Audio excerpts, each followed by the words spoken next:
Hello and salam keluarga Malaysia. This is Updates at Noon. I'm Jessica Lee. Making the headlines today. MOE remains committed in solving sekolah tumpang issue.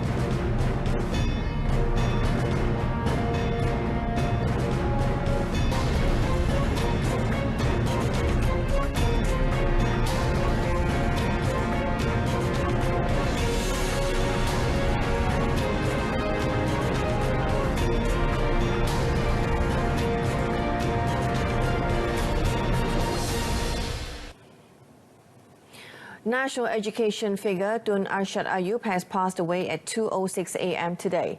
A statement issued by his family stated that his remains were still at a hospital where he was admitted to the intensive care unit or ICU last Tuesday due to health problems. Tun Arshad, 93, was the first director of the Mara Institute of Technology or ITM, now known as UITM, holding the post from 1967 to 1975 and was currently its pro-chancellor. He had also been entrusted with the responsibilities as Deputy Governor of Bank Negara and also served as Deputy Director General of the Economic Planning Unit at the Prime Minister's Department.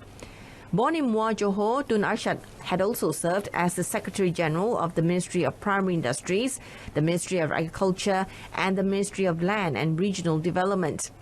He was active in the business world and sat as a board member of several public companies as well as statutory bodies. Now, the Ministry of Education, or MOE, is doing all it can to solve the problem of sekolah tumpang, which the issue of a secondary school inhabiting the same space as a primary school involving 23 schools in Sabah. The Senior Education Minister, Datuk Dr. Muhammad Razi Muhammad Jidin, said that 20 schools have received 706 million ringgit allocation to erect a building, while efforts to find funds for 3 more schools are continuing. Kita memberi perhatian khusus pada projek-projek sakit ini untuk kita pastikan semua projek-projek sakit ini dapat disiapkan segera. Ini bagi memastikan supaya supaya projek ini tidak terus dibiarkan. Lagi lama kita biarkan, lagi banyak kerosakan-kerosakan yang akan berlaku dan lagi banyak peluang-peluang yang kita lepaskan. Speaking to reporters after officiating the new Sekolah Menengah Kebangsaan SMK Libaran building, the senior minister also admitted that Sabah has more sekolah tumpang than any other places. Datuk Dr. Muhammad Razi said the school, which has 597 pupils and was one of the 23 sekolah tumpang, had coexisted with Sekolah Kebangsaan Sungai Padas, a primary school 3 kilometers away for over 22 years. Located some 25 kilometers from Sandakan, SMK Libaran will start welcoming students from Form 1 to 5 to its new home on July 1st. Meanwhile, the senior minister reaffirms his commitment to ensure the remaining 12% vacancy for teachers in government schools nationwide would be filled in stages soon. So far, about 87% of 18,702 vacancies under the Education Ministry's special one-off intake of teachers have been filled. According to Datuk Dr. Muhammad Razi, the Education Ministry has been working closely with the Education Service Commission or SPP to fill the vacancies.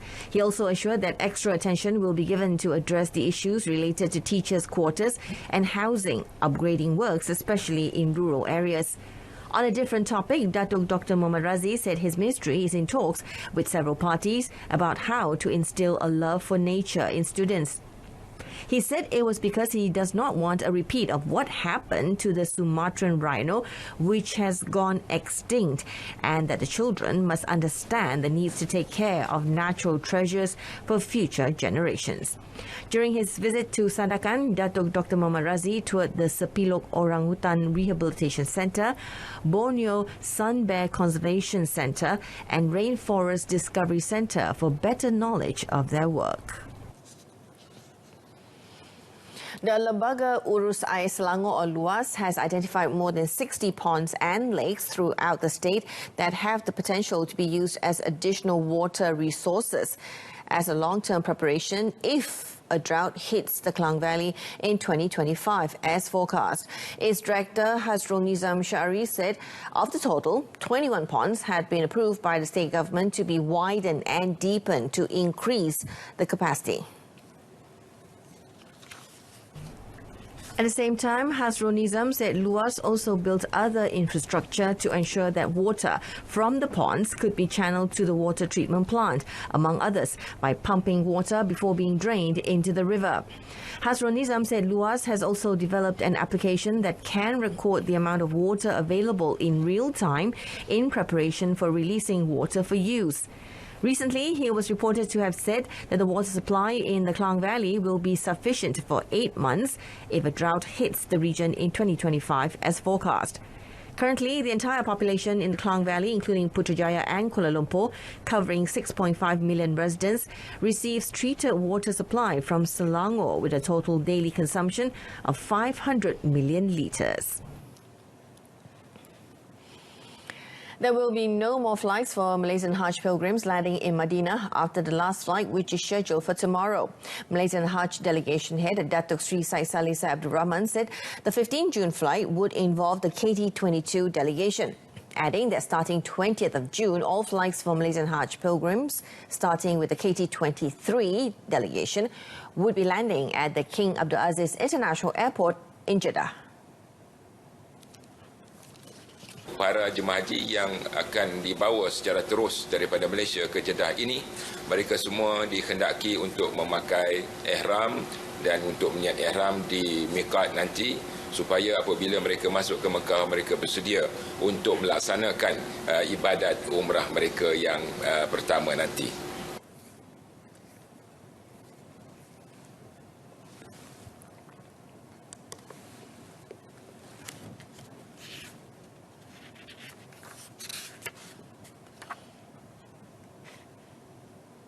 In another development, Datuk Sri Syed Saleh said the Lembaga Tabung Haji had made adequate preparations in facing various possibilities due to the spread of the COVID-19 infections amongst its staff and pilgrims.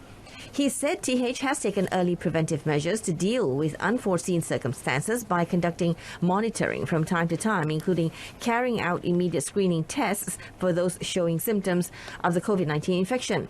He added that the TH Health Centre has also been set up at each maktab or accommodation in Madinah with a task force consisting of doctors and nurses. According to him, each maktab houses between 2,300 and 2,400 Malaysian pilgrims. He said the pilgrims would be taken to a nearby hospital if they require more intensive treatment. The Johor State Government has allowed the Ibadah Korban in conjunction with Hari Raya Aidil Adha to be held according to several stipulations. State Exco Muhammad Farid Muhammad Khalid said the activity could be done at slaughterhouses registered with the Veterinary Services Department or JPV of the respective districts. He said the state also allows it to be done in mosques and suraus, as well as areas with designated space and facilities for slaughtering, with the permission of the District Qadi Office and JPV. However, if there is no proper space or facilities, then only meat cutting, packing and distribution activities are allowed. Meanwhile, Muhammad Farid said congregants at mosques and suraus in the state are allowed to stand closer to one another during prayers effective yesterday. However, he said congregants are encouraged to bring their own prayer mats, while donning the face mask is still required during the transition to endemic phase. Muhammad Farid said other activities at mosques and suraus, such as religious lectures and zikr ceremonies, are allowed, but the shaking of hands among congregants is not encouraged. Deputy Public Prosecutor Muhammad Ashraf Adrin Kamarul, in an affidavit filed, has objected to the Queen's Counsel of the United Kingdom, Jonathan Laidlaw's application to represent Datuk Sri Najib Tun Razak in the latter's final appeal in the case involving the misappropriation of 42 million ringgit belonging to SRC International Sdn Bhd.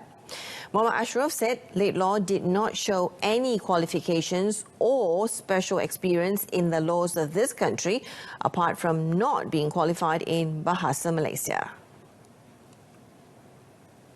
Muhammad Ashraf claimed that the applicant also does not possess any more knowledge than a local lawyer to argue the appeal in the federal court.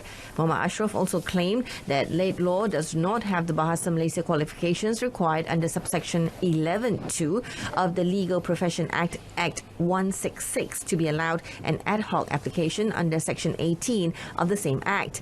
According to Muhammad Ashraf, it is hard to accept that out of 21,625 advocates and solicitors in Malaysia, none have special qualifications or experience to handle the appeal apart from the applicant. On the 8th of December 2021, the Court of Appeal upheld the conviction and 12-year prison sentence, as well as a 210 million ringgit fine imposed against the former Premier for misappropriating 42 million ringgit in SRC funds. The federal court is Datuk Sri Najib's final avenue of appeal against his conviction and sentence. And that's it for this afternoon in our top story. MOE remains committed in solving Sekolah Tumpang issue. Tune in to News at 10, coming up at 10 p.m. on My Freeview, Stellar and Berita RTM channel 123. You can also stream the channel via YouTube or RTM's Click web portal and mobile app. I'm Jessica Lee. Thank you for watching.